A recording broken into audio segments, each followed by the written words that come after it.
मुझे लगता है पीयूष गोयल ने जो कहा वो सच कहा। भारत के नौजवानों की भलाई के लिए कहा। उन्होंने स्टार्टअप चलाने वालों को सिर्फ आईना दिखाया, नौजवानों को प्रोत्साहित करने के लिए कड़वी बात भी कही। उनकी बात को इसी पॉजिटिव भावना से लेना चाहिए। देश में अब तक 1.25 लाख स्टार्टअप रजिस्टर हो चुके हैं। स्टार्टअप रोजगार दे रहे हैं, चाहे फूड डिलीवरी ऐप हो, घरेलू सामान पहुंचाने वाले ऐप हों, सर्विसेज के ऐप हों या मार्केटिंग के दूसरे ऐप। इनसे कम पढ़े लिखे, गरीब और मध्यम वर्ग के नौजवानों को काम तो मिल रहा है और ये अच्छी बात है, ये इसकी पॉजिटिव साइड है।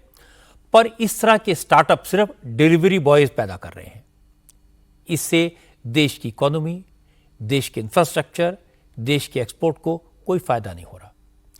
इसीलिए पीयूष गोयल की चिंता जायज है, क्योंकि सरकार स्टार्टअप्स को हर संभव मदद दे रही है। भारत सरकार ने 2500 करोड़ रुपए स्टार्टअप के लिए रखे, स्टार्टअप्स शुरू करने के लिए सस्ता लोन दिया, इसके लिए 500 करोड़ का बजट रखा। शुरुआती 3 सालों में स्टार्टअप को जो भी मुनाफा होगा उसे टैक्स फ्री रखा है। स्टार्टअप पर कोई कैपिटल गेन टैक्स नहीं लगता। जो बड़ी बड़ी कंपनियां स्टार्टअप को लोन देती हैं तो उस अमाउंट पर कंपनियों को टैक्स में छूट मिलती है।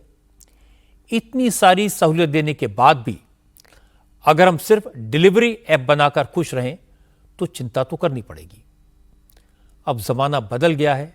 नए डिलीवरी ऐप अमेज़न और फ्लिपकार्ट जैसी जाइंट्स का मुकाबला तो नहीं कर सकते, पर जब तक हमारे जैसे स्टार्टअप्स इस लायक बनेंगे तब तक मार्केट में बहुत कुछ और नया आ चुका होगा।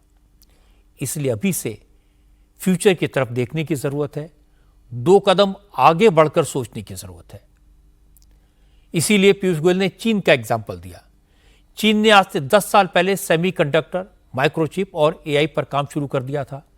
आज उसे इसका फायदा मिल रहा है।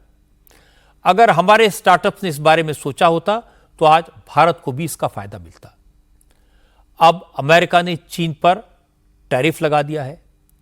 इंटरनेशनल मार्केट में हमारे लिए जगह बनी है, लेकिन हमारे पास न तो प्रोडक्ट्स रेडी हैं न इंफ्रास्ट्रक्चर। तो ये मौका हमारे हाथ से निकल सकता है। इसका फायदा ताइवान और साउथ कोरिया देश जैसे उठाएंगे।